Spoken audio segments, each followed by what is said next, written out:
hey, I don't care if you're in the style of strength training I'm doing, but like, here's what my company is. We make USA products no matter what here in America, and they're better than anything that you can import, and you're going to pay more. And like, we create jobs for other American citizens. David Rutherford wants a home gym. He's like, yep, I want to like walk out of the gym when I don't want to do something hard. Look at my plates. Be like, there's a Marine that made these plates in America, and like, I support that. Well, I mean, I'm all fired up right now. What you're talking about is the essence of what America represents. Just your story alone, like, guy grows up, got a pastor's son, going to the Citadel, going to Marine Corps, going to combat, running young men, teaching them how to strengthen, get hit with a pandemic, comes up with a business idea, blows it up. Now you're making American iron, man. And that's the story that I think is coming back in America.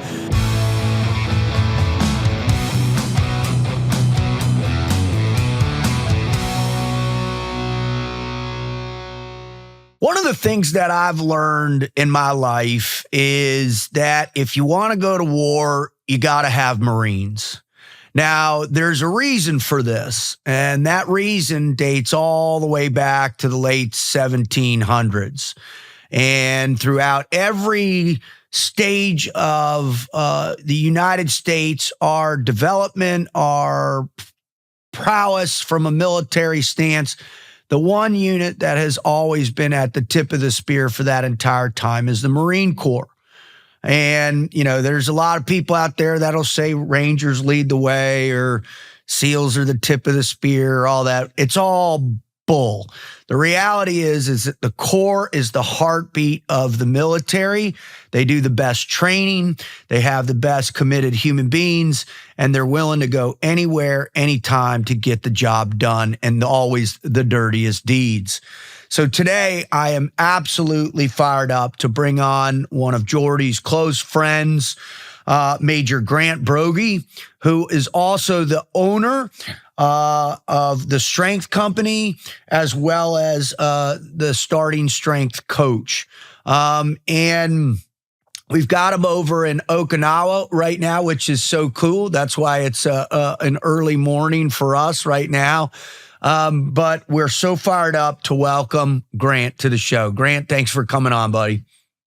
Hey, that was a pretty good intro. We might have to play that for the 250th Marine Corps birthday ball, you know? That's funny that you're saying that, because I've got an open invitation. I'm not sure about the DC. So one of my closest friends is a major in the reserves for MARSOC. He's a MARSOC intel officer.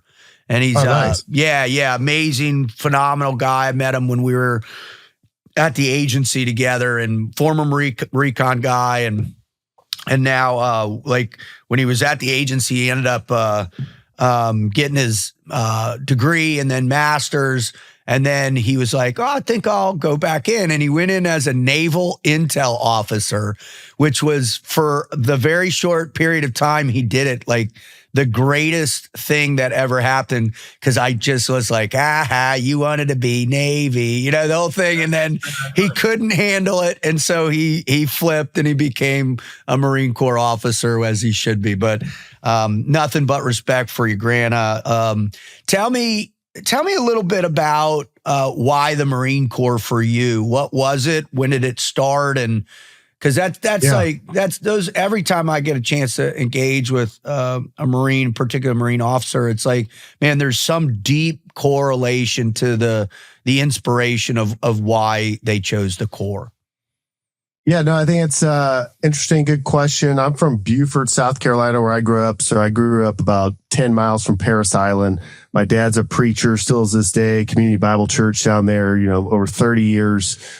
He's been down there. So I grew up around a lot of Marines. A lot of my friends, you know, in church and playing sports and stuff, were like the sons of drill instructors, like, you know, a lot of Marine culture there in Beaufort. So it was very familiar to me. At the same time, it was kind of like, you know, hey, you're going to go to college and, you know, go do something different. You're not going to go to the military like other people go into the military. And, you know, I say that tongue in cheek in case my mom listens, but, you know, now out of the 5 kids they've had, you know, 2 of us are Marine officers. And so, there's definitely something about being from that area that it was never a question of branch. Like for me, if I ever was going to serve, it was very clear, like I am going to be a Marine. Like that was the only deal. I went to the Citadel. While I was at the Citadel, I didn't commission out of there. I had a bunch of buddies go in the Army, go in the Marine Corps. I graduated, took a job. And I remember I was a concrete plant manager and I supervised, 30 concrete truck drivers. I'm like 23 years old or something. I got a company truck, and it's like, oh man, like I made it. I'm really cool. And a guy that was a year ahead of me, was in Afghanistan. They hit an IED. They blew up. One of his Marines lost a leg. And I remember him calling me and talking to him. And I remember sitting up at I'm in this tower, like a concrete plant's like literally a tower. You look down, you're like sand's coming in, cement, fly ash, you're managing all that. And I just thought I can do this at any point in my life. At any point in my life, I can come back and be the king of concrete. And I wasn't the king of concrete, right? But my point is I can do this anytime. I can't serve forever.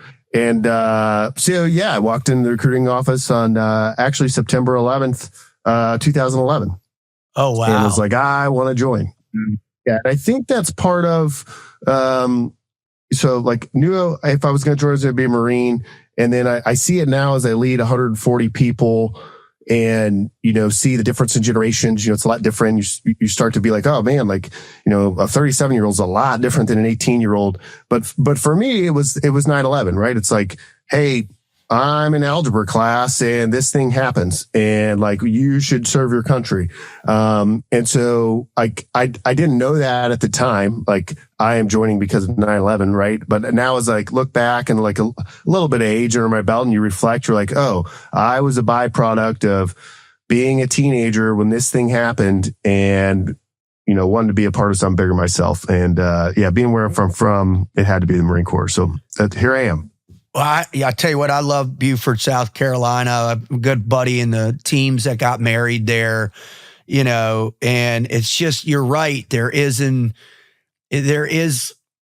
era of that dedication to Camp Lejeune and the whole idea of Parris Island, it's this storied fable that kind of bleeds into every aspect of the culture, a lot more than it does out in Pendleton and all the different little towns that surround Pendleton, because those are sleepy surfer beach towns and stuff. But when you go through that area of that part of South Carolina, and even it bleeds up into North Carolina, I think too, for sure. You just feel that sense of pride that is built into the communities. And it's really fascinating to me, how easily, kids allow that to penetrate into their consciousness of what they can become in the future, right? Oh, man, I've got this incredible option. Being a part of the Corps is something it's noble. There's a legacy in it, and it just kind of infects you. Did your father, as a preacher, obviously you probably got a very intense, deep faith based on his influence, but did he also lay out the groundwork for you and the importance of what serving your country or the military and support of the military was about as well? Yeah, I think so. My dad is a 100% an evangelist. He is there to tell people Christ died for your sins. You need to know him. And I think he has enjoyed a transient crowd. What I mean by that is his church it's a relatively large church, but because it's near Marine Corps and Navy base, there are 2 Marine Corps bases and a Navy base. It's hey, everyone's on 3 orders. So you get a lot of people coming through.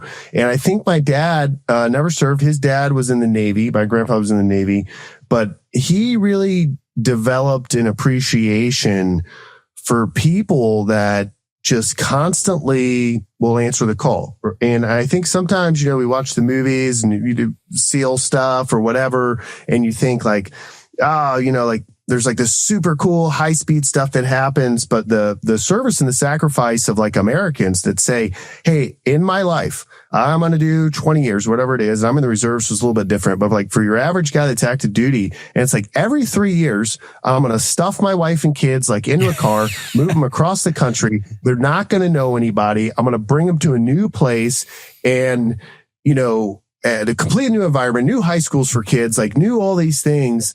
And you realize like, man, whether they're getting shot at or not, like that level of, hey, I'm doing this for my care for country is huge. And so what I would say is, to answer your question, is my dad like really appreciated that, because he would see people over the years, in the church for over 30 years, and people come back, they get stationed again. And he's just like, well, I've been here the whole time. Like I'm still driving my Chevrolet Cavalier and like doing the same things. Like you've gone to all these different places and had new problems. And, so yeah, he definitely, put a level of respect in service. And, it was very, he appreciated it a lot. Yeah. Well, I would imagine, one, when you're somebody's minister, pastor, the whole idea of that is it roots you in the community, right? Through that faith, it creates the familial support network that, if you are, but when you're in that, like you said, that transitory experience of the military, and you show up, where do you, if you're dialed in, what you go find your church.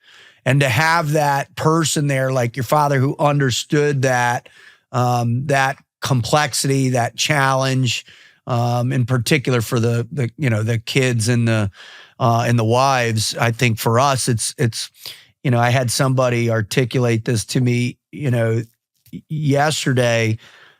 Our ability to compartmentalize is so. I don't want to pick the right word. It's so functional, right? We just, once you learn how to do that by going through the training regiment, then it just seems to seep into your personal lives. And for us, it's like one base, another unit. It's the same. We just figure out how to integrate. But your family, your kids in particular, going from those high schools to high schools or grade schools, it's such a challenging. So to have a church community is really powerful. And then also somebody that understands that those challenges be so welcoming.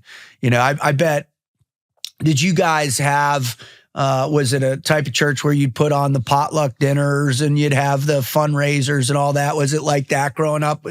Typical Southern Baptist, a non-denominational church, but yeah, it's like Thursday night, meet the pastor, come in, my dad's going to talk to the new folks, every other Sunday, it's, potato salad and pulled pork barbecue and coleslaw and everyone coming out. And you, as a child, you take all that stuff for granted. And you don't realize, I take the pulled pork for granted too, but I just mean the community. Like you don't realize how important it is. Cause like now I went to church this morning, I'm going to a Baptist church out here in Okinawa, and it's called Koza Baptist Church, retired lieutenant colonel. He's a preacher and it's good. And I like agree with like 80% of everything that like is being said. But what I tell people is, every week I say, I got 5 seats in this little Subaru Stella, and I take up 3 of them. So, I can bring like 2 people with me in this tiny Okinawan car. But like I go every Sunday at 10. If you want to come, like you can come with me. And so I always have 2 or 3 guys that'll come, and they're just like, man, like the community aspect, like happy parents, happy kids, like people filled with the Holy Spirit. And it's no matter where you go, and like you can have like differences in theology and stuff, and like all that's important. But it's like you go every Sunday, and like there's a captain and a lieutenant that have been coming with me. And like they'll just see me on Wednesday. They're like, "Sir, I can't wait for church on Sunday." And I'm like, cool. Yeah, like I can't wait either, right? And so it's neat. And so I say that reflecting on my dad's church, like not realizing, hey, I show up to Parris Island. I'm a staff sergeant, about to be a drill instructor, and like go through a cycle. And my wife's mad, and I got a 2-year-old that's crazy.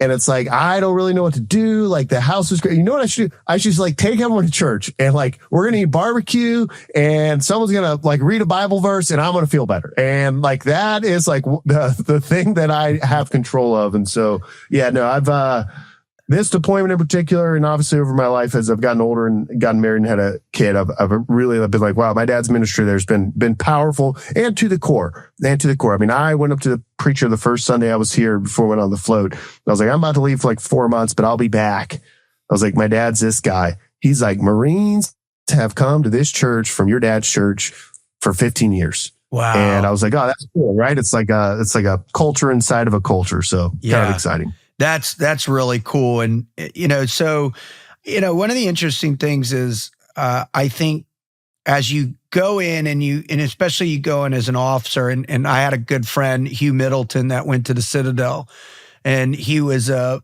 lieutenant when I was a new guy at Team 1. And then he did a stint over at Damnick, and we actually worked together when I was at Blackwater. We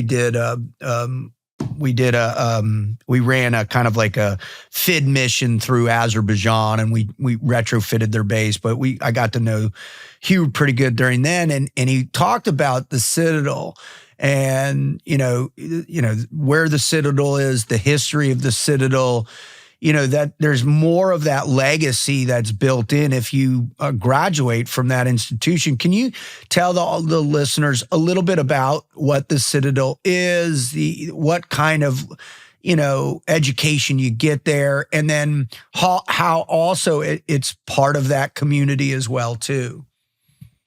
Yeah, so it's kind of similar. So, you have the Naval Academy, Air Force Academy, Coast Guard, and West Point. And those are your senior military academies. And then you have 6 senior military academies, just like your Virginia Tech, Texas A&M, Citadel, VMI. And basically what it means is they have ROTCs on the campus with active duty service members, and you can go in and join the service from there. So the Citadel is one of the 6 senior military academies in the U.S. And there's like 2 factions of the Citadel. There's the Citadel that is, hey, I'm from South Carolina. I'm really proud to be a Southerner.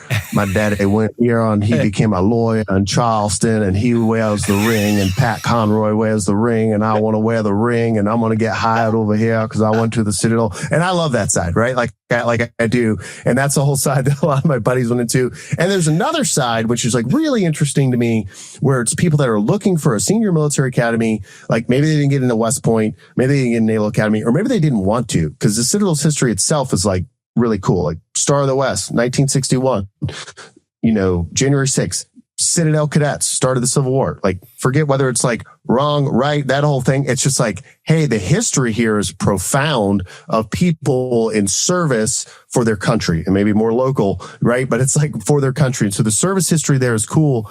And what was interesting with my buddies is I played rugby there and met a bunch of guys, is I ended up being a bunch of friends with guys from New England.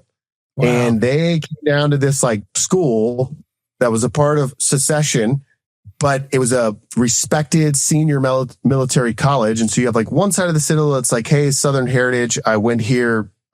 Some of those guys serve, like a good amount of them, but maybe they don't. They just want to like walk around the state with the ring. And then you have like the other side that's like, hey, this like long military tradition. I can go in, commission out of here. And the culture there is really, it's really fun. And like any organization, I'm sure it was like the same in your teams, right? It's like, there's people I've met, they're like, SEALs, they're the worst. And it's like Citadel guys, they're the worst, whatever, they're the worst. And I'm always like, it's always a mixed bag. We're still dealing with like the population. But for the most part, like, yeah, I'm like really proud to be a Citadel alumnus. Like, I think the history and the culture there is cool, and it's been great, and now 14 years of service.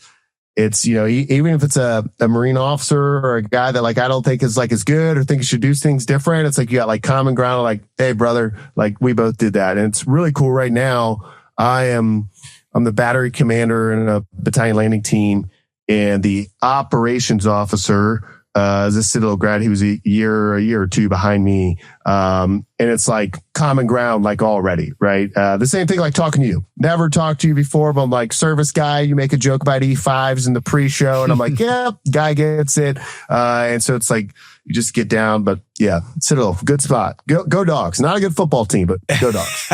I just love the fact, because there is so much focus, obviously, on the four major academies, whether it's in particular Naval Academy and West Point, but like I've had the incredible opportunity to influence a couple young men that ended up going to VMI, and was able to learn about VMI as a result of them going in.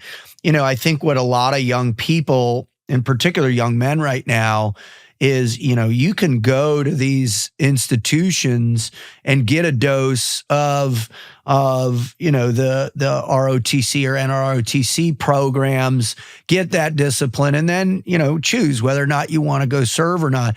Do you think that these type of institutions are, what is the challenge in terms of, because a lot of kids are like, oh, I want to go to college and party and have all that. Why do you think that these institutions like the Citadel and VMI and the others are such a benefit for young men right now who aren't quite sure, do I want to go and, do 5 years or do 14 like yourself? Or do I just need the discipline, the structure? Well, how would you talk to young men making a decision about trying to go to those places?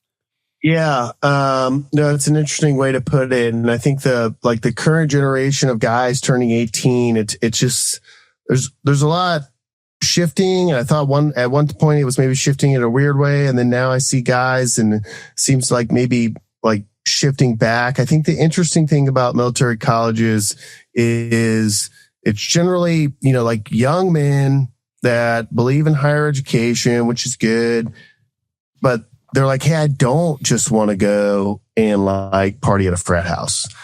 And there's something inside of people, and I don't know what it is, and I love it. And I think that I possess some of it, where it's like, what is the hardest thing?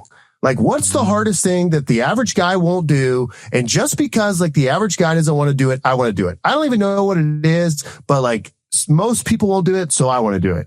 And I think the military academies draw a lot of that. I mean, I look at myself, and Citadel, my brothers are like all geniuses, really smarter than me. But I went 4 years dean list.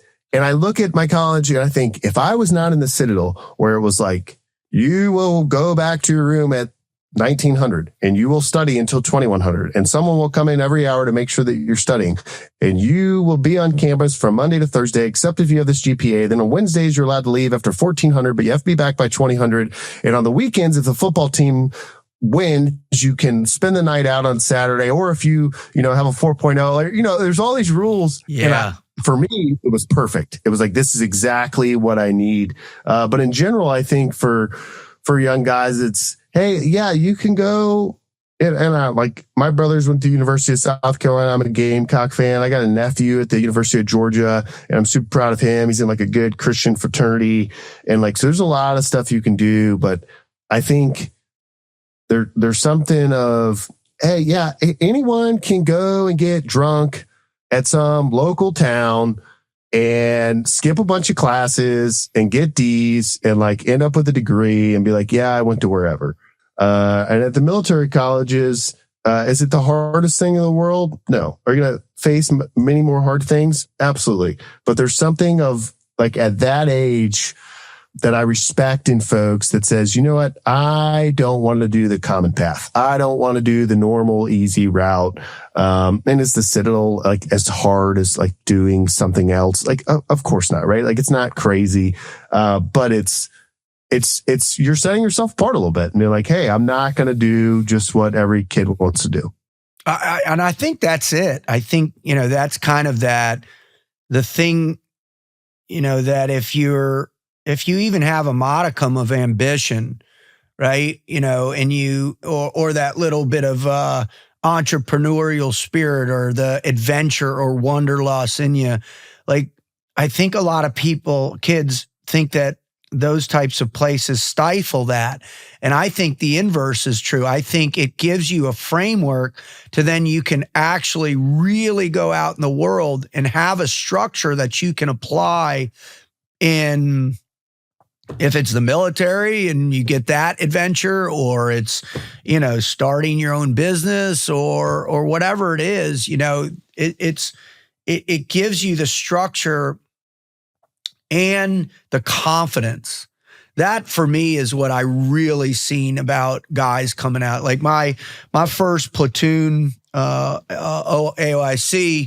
a guy named Landry was down at Texas A&M, and all I would ever hear about are them building that damn structure and lighting it on fire and whatever it was, and but it was more so like the esprit de corps that existed within his group.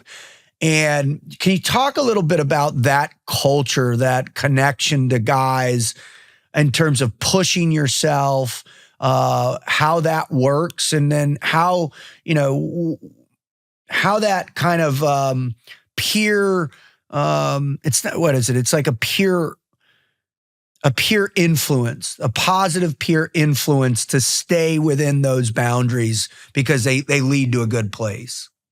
Yeah. And I think I'll transition from the Citadel and take it kind of into business a little bit. But like at the Citadel, for example, you go through your knob, they call them your freshman. And it's like, you're shining shoes, you're shining brass, you're, running around funny and fast and all this stuff. But you don't want to be the guy that like keeps the group back. And like, and a lot of times you want to be the guy that like propels the group forward. But the main thing is like, I don't want to be the guy that is the problem that makes First Squad look bad or Delta Company look bad or, whatever the case is. And so there's like this, hey, I'm going to like do my stuff. And then I'm going to make sure that my roommate did his stuff. And then I'm going to go next door and do it. And it builds like this cohesion of, hey, we're this and we're better than Charlie Company, even though like we're all 1st Battalion, which we love, which is better than 2nd Battalion. And then like you zoom out like on a grand scale and you're like, oh, I'm doing something that's like completely, different than what the peers across the United States are doing. But I think your thing about confidence and like building something into young men, I think is huge. And I've seen that a lot in the gym. And it's kind of what led me to open my business is when I got my first platoon, and it's so different now. I'm deployed now, like I'm talking to you deployed on a podcast. When I first got my platoon or I first got my unit, it was like, hey, Lieutenant Broggi, you'll be in Afghanistan 90 days. Like, here's the training schedule. Like, get ready. And like, that was the mindset. And there was no talk of like liberty. Am I going to have time off when I'm in Okinawa? Am I going to be able to go to Tokyo? It was like, you're going to a combat zone and you're going to shoot a bunch of rockets and cannon artillery and like, make sure that your guys are ready. And you're like, oh. And I remember going to my platoon and looking and be like, man, these guys are like so tiny. And at the time, I'm 220 now. I was probably 200 pounds. And I was like, these guys like need to lift weights. And you see like these corporals. And it's just a different thing. And I don't want to, we could talk all day probably, David, but it's like when I was a lieutenant, all like your E4s, E5s, E6s were stacked. And like, you're the guy with like a national defense ribbon, right? Yeah. And it's like, and you're like, oh, they've like all done stuff. And it's interesting that now we've gone through this period with like no war, where it's like, it's like now you look and it's like, well, you've come to Okinawa 4 times, which is good, right? Like all that, I'm not taking away. It's like so much of the service is chance and timing and, what's going on in the world. But I say all that to say, you'd have a guy, he'd already been in combat. Here I am, like haven't, but like he's timid or he's shy. And so for me, it was like, everyone's going to lift weights. We're going to lift weights. And I always say I'm bringing it back to like the Citadel, like doing hard things, doing something different. It's like, if you can get a 20-year-old kid to deadlift 350 pounds, like he's a better NCO, like 100% guaranteed he's a better NCO. Cause when he walks into a room now, or he goes into a PT session, he's like, I'm stronger than you. Which means I'm better than you. Like you might be smarter than me. You might like have other things about me. Your family may have like a higher income, whatever, but like I'm stronger than you. And like the amount of confidence, I've always loved that. And so everywhere I've gone in the military, not just because it's what my business says, but I'm like, get strong. Like if you get strong, you have like a level of confidence. And it's the same kind of thing with the military schools or people that join the military. It's like a guy that's like at the Citadel, like, is there anything like super special that happens there? Yeah, there is. Like, because everyone that graduates, like, I did something that you wouldn't do. You make fun of me because you went partied for 4 years and I held standards. I got up, I ran the stairs, I did whatever it was. And, yeah, I think that's like the culture and the difference. And like, I encourage young men. I mean, I have a daughter now. I don't know if I'd want her to go there, but if I have a son, I'd be like, yeah, you gotta go to Citadel. Like, you gotta go to Citadel. Like, it's like harder. It's different. Yeah, hopefully that answers that. No, that was brilliant. Thank you. And I also love the idea about cultivating strength, right? There's a lot of different ways to do that. I remember when I showed up, I thought I was, Billy Badass, graduating buds. Then I go to 18 Delta and then I show up at Team 1 and like dudes are monsters. There's guys that are just huge and they're when they're going into the, we're doing, 7:30 muster, start PT, and these guys are going into gym and they're just throwing lead around for an hour and a half straight and not 35-pound dumbbells. These dudes are like, God, the 75s and they're just repping out. And I'm just like, oh shit. Like, this is really hard. Like, I have to get strong, and I think that mentality in particular for young men is such a positive thing. Right. And Jordy and I talk about it all the time. And he talks about, him meeting you, him wanting to improve and you needing some video editing, which I thought was phenomenal, but it's like that relationship that comes out of getting strong. Right. And I think that's just a phenomenal, way to, position how to increase opportunity for yourself, right? The stronger you can be, the more confidence you have, then you can flip that confidence into ambition, and then you can begin to aspire to whatever it is, whether it's, doing multiple combat deployments in the Corps or starting a business or whatever it is. So can you tell us where that fascination or it's not fascination, the recognition that there's a correlation between strength and success, and then what really launched you down that road to want to build an organization that not only produces or teaches strength and conditioning, but also produces the equipment for it? I think that's really the fascinating aspect of it for me. Yeah. I mean, my first battery, Tango battery, definitely, that was where I like cut my teeth as a coach. Like, I wanted people to get strong. I saw the benefits I had in my own life. I grew up Southern Baptist, like very strict household, weren't allowed to do a lot of things. And like, you go to the Citadel and you're seeing a bunch of friends and they like, oh, I was all state this, I was all state that. I was like, I ran around a red ring in Awana. Like, I like, don't like, I'm like nothing. But then I went to the gym and it's like, the ground's level at the foot of the cross. Like, if I'm stronger than you, right? So like, I like that at the Citadel, and I lifted a bunch, and then I did that with my platoon. And what I saw was the change in, mindset of human beings. And I do enjoy like helping folks, but it's like, man, if you get someone strong, you help them get through like a lot of like hard stuff in life.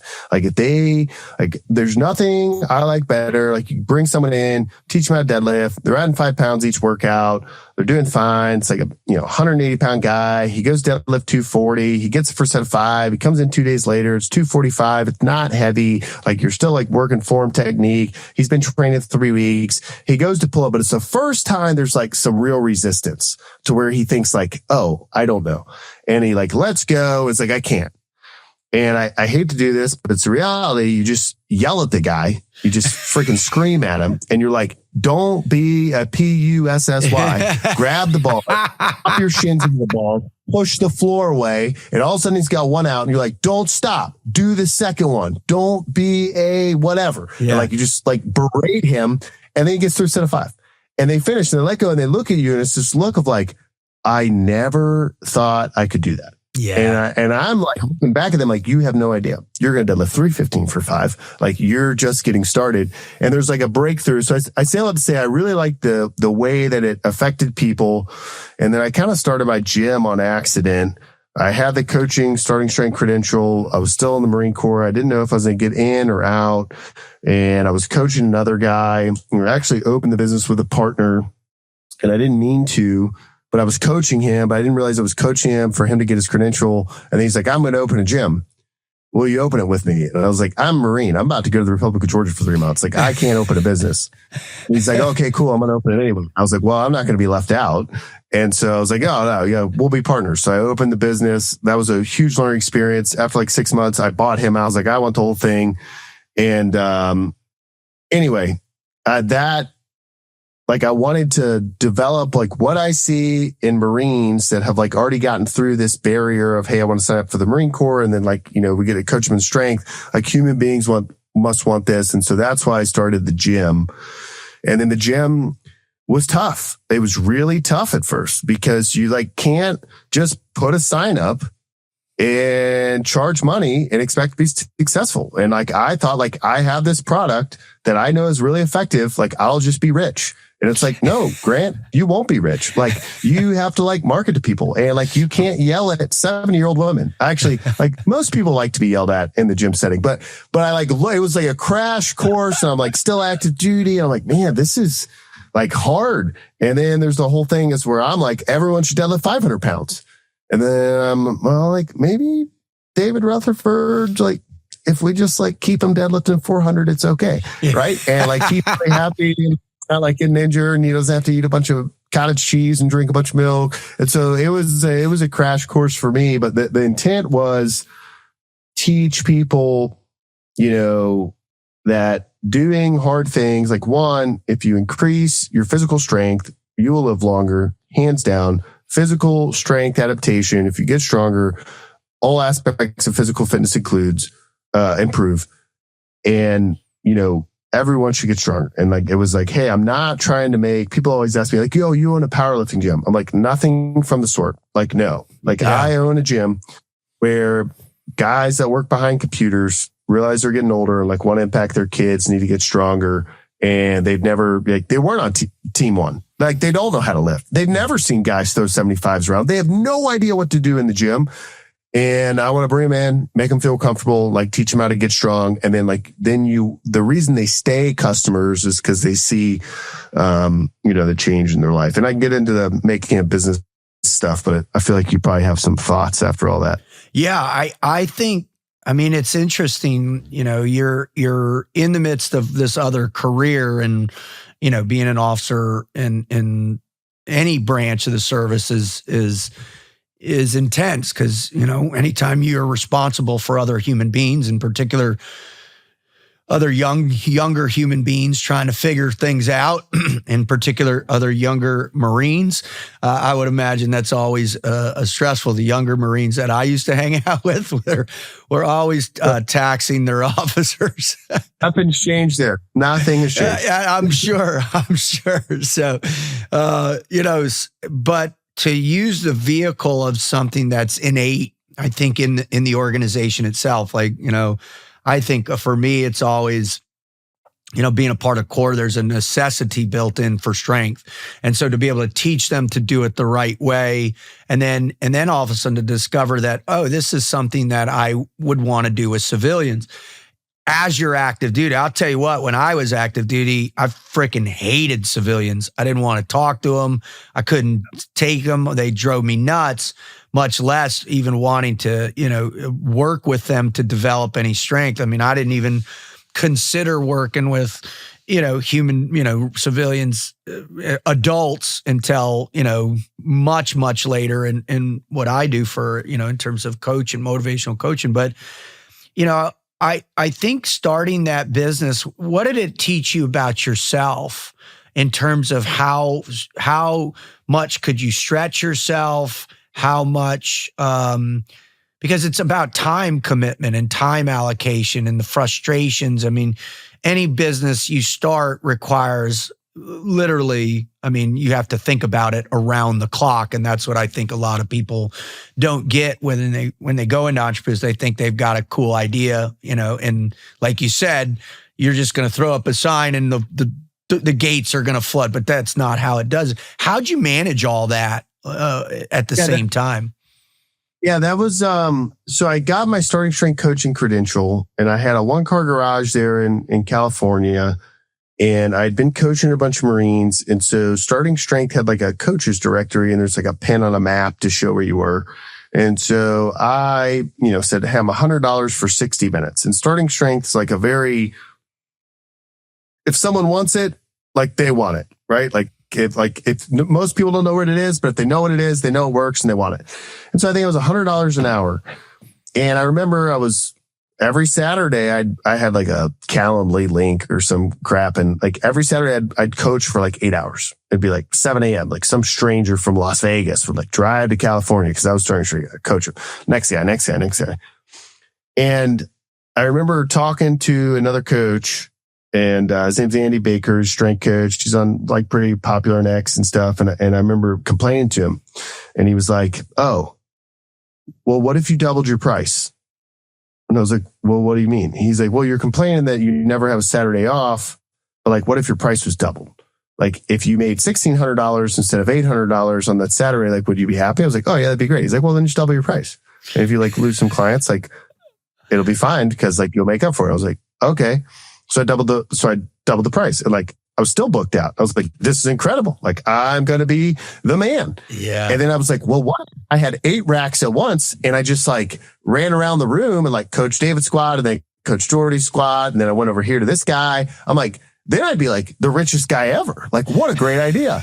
And so, that was the like open the gym, and then you open the gym and you just realize like, okay, one, like most of the human population doesn't want to do hard things, even in Orange County, California, later South Carolina, but like where like people like care a lot about fitness.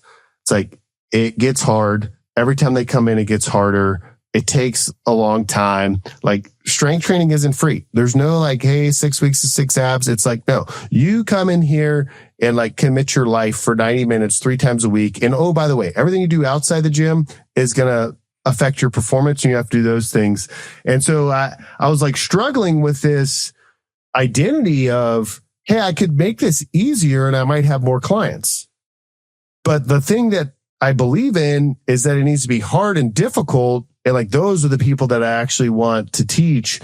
And it was really difficult. Like at a larger thing is like, I'm still a Marine, I got 18 months left at that point of active duty time.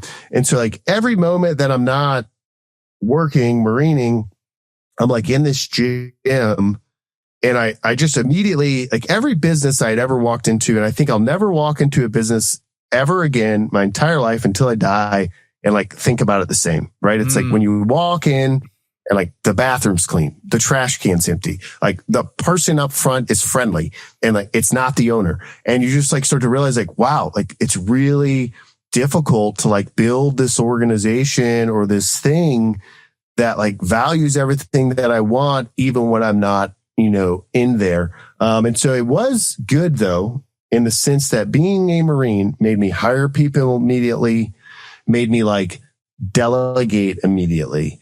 And I tell Marines all the time, because a lot of guys, it's really interesting with young guys because they're all YouTubers. Like, sir, you have like a lot of YouTube subscribers. I'm like, I don't have a lot of YouTube subscribers. Like, let me show you accounts. They're like, but you, like, they were like really fascinated with that. They're like, I want to open a business. And it's like, man, there's like so much more to it than, what meets the eye. And so it was a steep learning curve for me of, most people, I think, like particularly vets or like they go in the gym or fitness industry, they go in and they do everything themselves, which is great. And like you can make an honest living if you do everything yourself. But if you do everything yourself, like you get capped out. And then the other thing that happens is you start like hating to do the thing that you built your business about because like, you're making the cake instead of like whatever. Yeah. And so that was a big curve for me in the Marine Corps, being in active duty. at the time really helped me. Like, nope, I need like a gym manager. I need coaches. I need to not be in there. And I think that's really helped me a lot as I've expanded into equipment and done other things. And like now, like I have been away from my business going on 10 months now. And obviously, as you know, you're never away from your business. I'm like on a boat in the middle of floating off the coast, Papua New Guinea, like trying to get a drone Wi-Fi to like find out, what sales metrics are. Like you're never away from it. But it did teach me a lot in terms of like, you got to delegate and use people. And then how do you not lose the identity of the business itself? But yeah. Well, I think the other thing is too, within, the gym industry is probably one of the most difficult industries to be successful in particular with all the big box gyms and all that stuff that are competitive. But if you get a great gym culture, I think that really becomes what attracts people, and then results, right? You come in and the training's dialed in, the culture's good. And if you got this whole energy and it becomes this little, like going back to what your dad did as a church, it's a church for strength, right? It's a church for, because the one thing that I've always had in the gym is like every time I'm dealing with, a ton of crap in my life, if I go in and start pushing steel, it subsides, right? There, because I'm focused on my own improvement. I'm focused on, getting, actual physiologically stronger, but that always translates into greater mental, emotional strength as well too. And when you can provide that whole thing to people, it's infectious. And I think, that's what great gyms are about. Because, it's, Jordy and I've talked about it, what is the essence of really the sophistication of building strength? What is the programmatic approach, and which programs work well, which programs don't work well, and I also think, after the kind of the CrossFit, era of whatever that was. And, I think people would go in and they felt that family stuff, but next thing you know, they're hurting their shoulder, they're hurting their back because it's all for speed and time and the competitive aspect. And so it kind of faded, and, and then this other stuff emerged. But like a great solid gym culture pulls people in a very, like I had a real good buddy of mine. His name was Derek Christensen. He was a former Marine, very into like programmatic approach. This is how it works. This is the system. And he had the opportunity to build a really big gym in Boston called Revolution Fitness. And then, the economy collapsed and he lost the gym. And, and what he ended up hearing for years afterwards is whatever came in to replace the facility, there was never the culture there. And so it becomes such an integral part of those dynamics, is to be able to go to a place where you're welcome, where your people are paying attention, and you feel like the culture is like you can blend into it with this hard work. And that's one of the cool things that I think, as Jordy was describing you to me, that really made an impact. And so it's interesting. But I'd like to just pivot real quick and talk about, getting into manufacturing. Can you tell us the story about what prompted you? Because running a facility in and of itself, as you said, is difficult. But now getting into the manufacturing industry, which is, people have no idea how hard it is to actually produce, to make things, and then sell them. And so I think it's just a really cool story about how you started your own kind of barbell and weights company. So would you share that with us? Yeah. So like the short version would be, I had the gym. I actually had two gyms there in California, had maybe 140 members between the two. And the weight training program is built around a barbell, plates, squats, presses, bench presses, and deadlifts. And it's like, hey, you don't need a bunch of stuff. Like, this is what you want to do. 2020 happened. Gyms were required to shut down. I shut down for about 50 days. And during that time, the second that they said you'd shut down, I unbolted every power rack. So I had two gyms, each had 8 racks. I had, 22 barbells, however many pounds of plates. And I felt like I was in the Marine Corps. Like I'd just gotten out. I'd been out for 3 months, but I like plotted where everyone lived, all my members, and I like picked locations on the map. I'm like, okay, this guy lives near David Rutherford. I know he has a 2-car garage. I can build a gym in there. Dave can go to his gym. Bob can go to his gym. Jim can go to that gym. And like this little garage gym will service 9 members, and I can keep them paying their membership if they go to that. Okay. Boom. Got it. You go put this out. My employees were like, what is happening? Like, you want me to like bolt things to the ground? I don't know anything about anything. And so I remember feeling like I was like advanced party. I'd like go, I'd drop all the equipment off. I'd pre-drill holes. I'd be like, now put this in, put this, blah, blah, blah.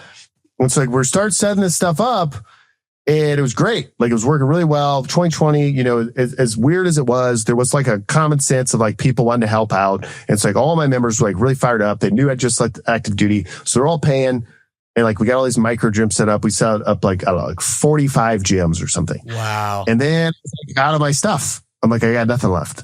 So I started like calling warehouses, and I found this warehouse somewhere, and they're like, we have 9,000 pounds of iron. We'll give it all to you for 60 cents a pound. I was like, what is it? They're like kettlebells, plates, you know, they rattle off a bunch of stuff. I'm like, I'll take all of it. They're like, what? I'm like, yeah, I want all of it. They're like, well, you haven't even looked at it yet. I'm like, I don't care. I want all of it. So I get it. And then I'm like dropping that stuff all over, and then I'm out of weights again. And then, so I started making rental packages. I'm going to get to the manufacturer. Started making rental packages. It was a wooden bench that we made. It was a Home Depot squat rack. So it's 2 Homer buckets with concrete and a 4x4 in it. And it's a barbell that I bought Chinese made, like from some wholesaler. And it's like 200 pounds of weights. And I'm like getting some new software where like you sign a liability waiver, and then you're going to like rent this gym equipment for $200 a month. And at checkout, you can pay another $200 for us to drop it off at your house. And like, I'm starting like this like rental stuff. And it's like for Southern California, some news channel does like a thing on me. LA Times like does an article like Marine business shut down, like whatever. I'm like, man, like I'm really making it. And I remember being there one night, and someone like in the chat box on the website be like, do you ship to New York? And I just remember looking at it and be like, no, like I'm in Costa Mesa, California. Like do you understand how much a barbell weighs? And they're like, we'll pay anything. Will you ship to New York?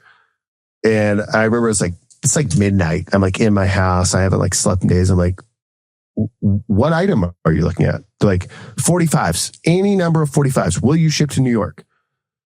I was like, what's your address? So the guy like sends me his address. I'm like on UPS.com, like no corporate account at the time, know nothing about shipping. Yep. And I'm like, yeah, it's $700. Send you 445s. He's like, how can I pay you? I'm like, all right, cool. So I got like make a PayPal link, like send it to some guy in New York, and he like checks out. And I remember being in my gym, like 4 rusted 45s that I bought from some warehouse. I'm like shrink wrapping them together because my dumb self thinks that it's, if 180 pound package will be cheaper than 4 45 pound packages, right? Not true. I'm shrink wrapping it together, cutting, there's like asses and elbows everywhere, duct tape, and like this package, like I'm super not proud of. I'm getting dropped off at UPS. I just thought, oh, like, what if I just made my own plates? Yes. And I say that now, and I say it flippantly, and I say it funny, but that is like how it went. And so I just like Google search, like United States foundries, like a list pops up. It's like this foundry. That's like form filled. Hi, I'm a Marine captain. I just left active duty. My gym was closed down. I have a great plate design. No one makes plates in the USA. Will you help me? Nothing. You know, new foundry. Hi, my name is Grant Broggi. Like, I like years old stuff. And Wapaka Foundry, where we've been with since 2020, largest foundry in America.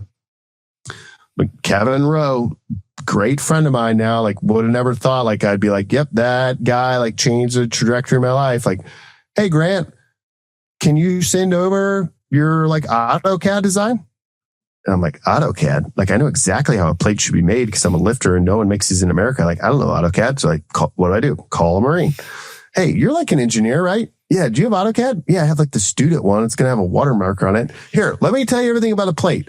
We make the design, send the design off. They come back. And it's like, I remember I'll fast forward. I'm like, there was a moment where I have this Excel document. I'm sitting in my backyard on this like crummy table. I'm on my laptop and I've done like how much all the tooling for all the different sizes will cost. I have all the designs up. My laptop's like plugged into a TV and I have like how much money I need to go in. And I'm like, okay, like in 3 months, I'll break even. And I'm like, and then like the next 3 months, I'll make money. And I remember like sending it to like a couple people I trust, be like, am I crazy? And they're like, yeah, you're crazy. And I was like, yo, I only need like 120 grand. Like I just refinanced my house and like it's COVID. Like my gyms are going to be ruined. Like I should do this, right? They're like, you should definitely not do that. You should see if the Marine Corps take you back active duty. And I kept like punching the numbers, like do it again. I'm like, well, let's say there's like 10% of unknown costs I don't know. And I'm like, yeah, I still feel like I should do it. I should do it.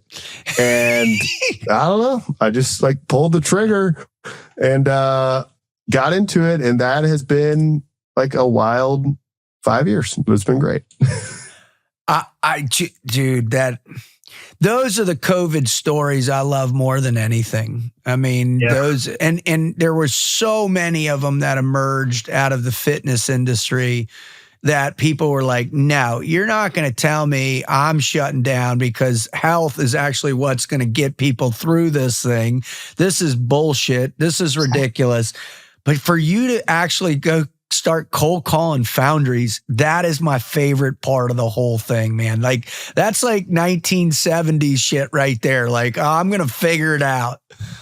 And it would have never worked had that not been going on. So like what I now know about with Packer Foundry being with them, number one, like auto, agriculture, foundry for the US. We're talking John Deere, Dodge, Chevy, GM, like that is their stuff. Like, what do we know about that time frame? All that stuff tanked because everyone stopped doing everything. And it's like, they're also scrambling, right? I don't think they're probably on a podcast saying like, and then Grant Broggi called and our lives have changed forever. But they're also scrambling and they're looking for people that use conversion iron and like, it was a great fit. And, but it was really shocking. And I think where that took my business, like we still have like online coaching services, still have the gyms. We still do that. But what that taught me as a business owner was about real scale. And there's like culture. And I think this is like, I think I've reflected on so many things this year, being deployed, being away from my wife, my daughter, but it's like the Marine Corps. Like the Marine Corps culture, like it does not change. And part of it's because it's the smallest organization and like a lot of crazy stuff happens, but it's like the Marine Corps culture, it is what it is. And like you talk about like my gyms, and it's like when you're in the gym and you're yelling and you're screaming and you're with people, like you create this culture, but like that's really hard to like make big. It's really hard to say, now I'm going to have 50 of these gyms across the country because like everyone has to think like you do, operate like you do.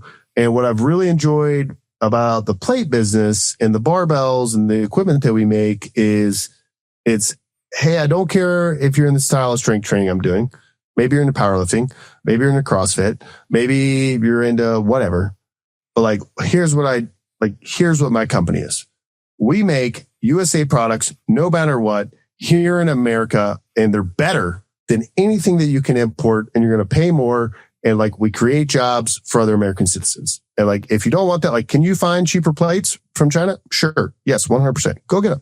But like, if you want to like support people that wake up in Wapaka, Wisconsin, walk into a foundry with fire, burning and iron melting, and a truck driver that then takes it to a machine shop in Appleton, Wisconsin, and machines it down with a guy that's taking a file on every single plate. And then it goes to like a guy in, Slinger, Wisconsin, that's going to E-code it black and then come to my warehouse where my brother-in-law is going to receive the truck. And like if you like that style of business, like that's what we provide, and it's better and we care about it. That has been like what my focus has been on. Still have the gyms, love every customer that I have, but it's been like, hey, I think there's a part in this market where it's like, David Rutherford wants a home gym. He's like, yep, I want to like walk out of the gym when I don't want to do something hard. Look at my plates. Be like, there's a Marine that made these plates in America. And like, I support that. And so that's kind of what we've been after. Well, I mean, I'm all fired up right now. Like, I'm going to hang up on this and I'm going to go start buying some dumbbells and plates, dude, for sure. I think what you're talking about is the essence of what America represents, right? And, I mean, just your story alone, like guy grows up, got a pastor's son, 4 other brothers or brothers and sisters. 2 brothers, 1 sister. Yep. All right, 5 total. 5 kids, growing up on a pastor's life, going to the Citadel, going to Marine Corps, going to combat, running young men, teaching them how to strengthen, get hit with a pandemic, comes up with a business idea, blows it up. Now you're making American steel, right? American iron, man. And you're selling it with that tone. Like, I mean, that's the story that I think is coming back in America.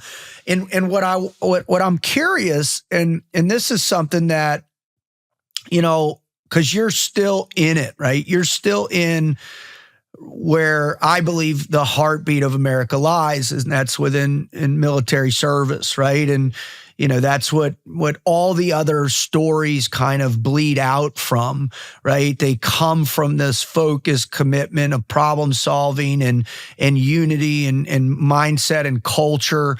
And that's what you represent. Are you seeing, because of Pete, and what's going on in the new focus? I mean, I swear to God, I almost pissed myself multiple occasions in his speech to all the admirals and generals last weekend. No more fatties, right? What a great message to young men who want to do something hard and improve themselves.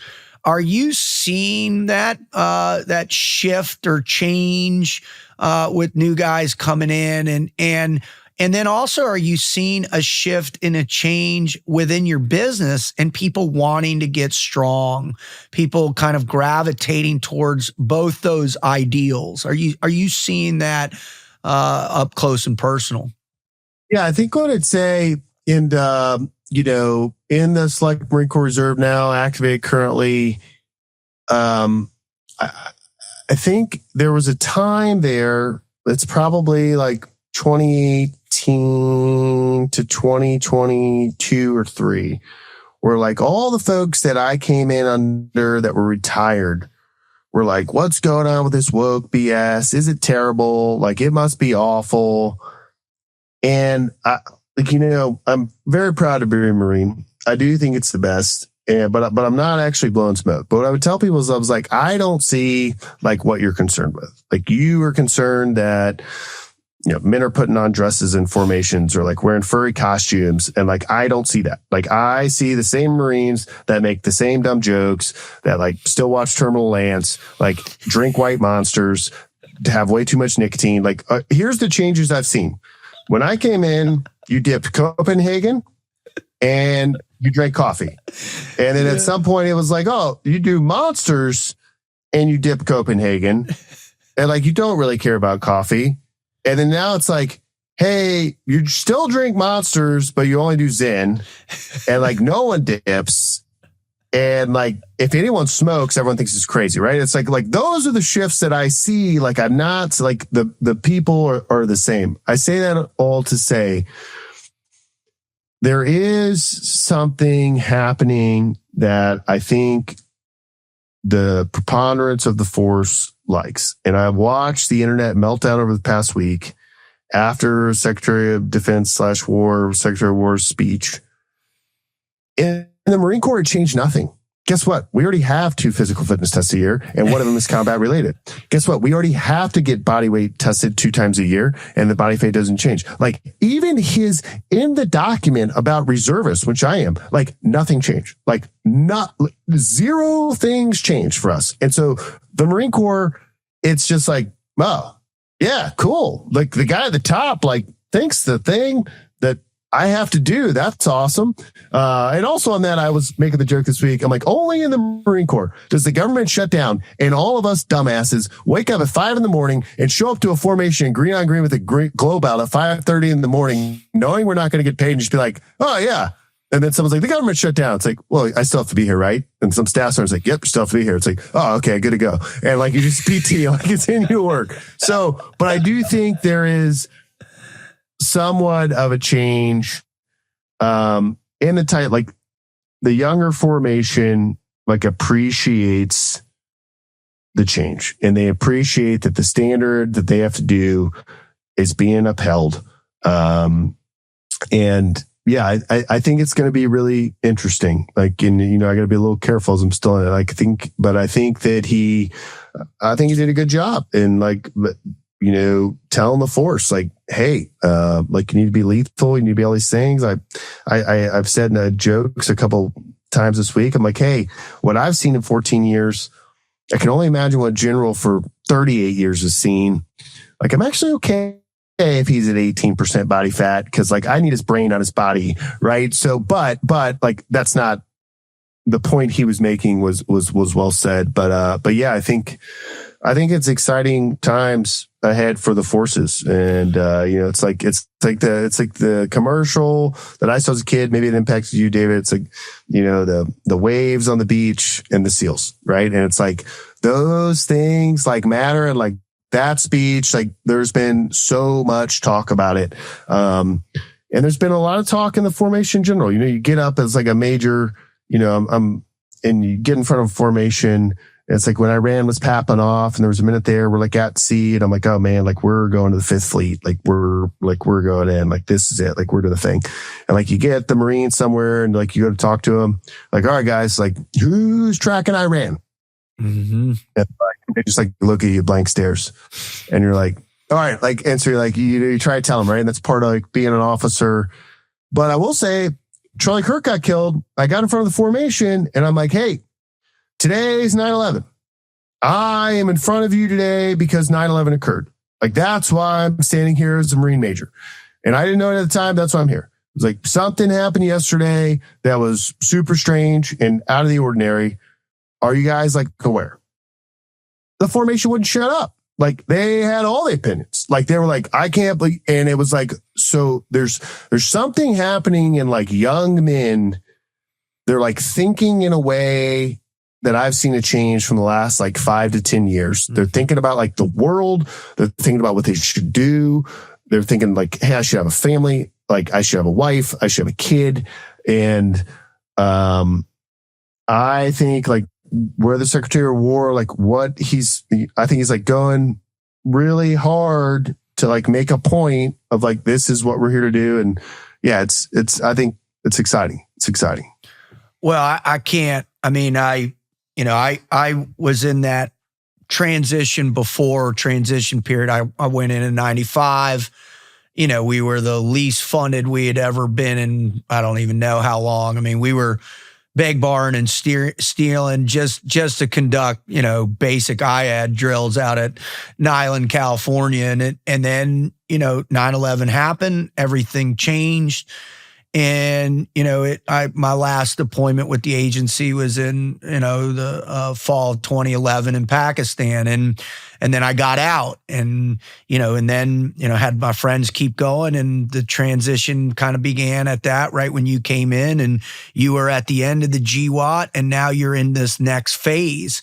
And, hopefully we can continue in a peaceful state, but there's a lot of kinetic things going on around the world. And, I've got some friends in some pretty high places right now, and, everybody's focused on, what's happening. But I think the main focus that I'm hearing is right where you're at, right? In the heartbeat of what the future fighting force is going to be prepared to do. These young kids who are coming in, who have no idea what the GWAT was, who have no idea what any of it was. I mean, a lot of these kids weren't even born when 9/11 happened, and so, it's a different thing. So it's on you, specifically your shoulders, to tell them everything that you kind of explained today about your journey, is to infuse that motivation into these young war fighters. And I got to just tell you, man, I've really been looking forward to the conversation with you. I have profound respect for you. One, just because of what you're doing, but the other is because of how much Jordy admires you and how much how highly he speaks of you. And I'll tell you what, Grant, after listening to you, I'm so thankful. I feel so blessed that you are out there leading young Marines, teaching them how to be strong. And then also what you're doing for the civilian community of this country and for the local workers of Wisconsin and what you represent. So I cannot thank you enough for taking the time while you're on deployment over in Okinawa to spend with our audience and to share your beliefs and what you're faithful in. And I really think it's a huge impact. Can you just share where people can find everything that you're doing, your strength, your gyms, where they can purchase your equipment, the whole thing, and then what you got next coming up? That would be wonderful. Yeah, absolutely. I appreciate you having me on. It's been great. It's been fun to watch, Jordy help you launch, this thing. And I've been following from the start and, I care about his success, but it's been fun to see yours as well. But yeah, my website, www.thestrength.co is our store. You can get to our coaching pages or blogs from there. Anything you're interested on. If you want to see what I'm up to, I'm not super active these days, getting more active as I get closer back to being in America, but I'm on X, Grant SSC, Grant Storing Strength Coach. I do like free form checks and breakdowns and post photos of coffee and church and barbecue. Yeah, so you can check that out. But yeah, go over to thestrength.co to check everything out. But yeah, thanks for having me on, David. Thank you, Grant. God bless you and get back safe, buddy.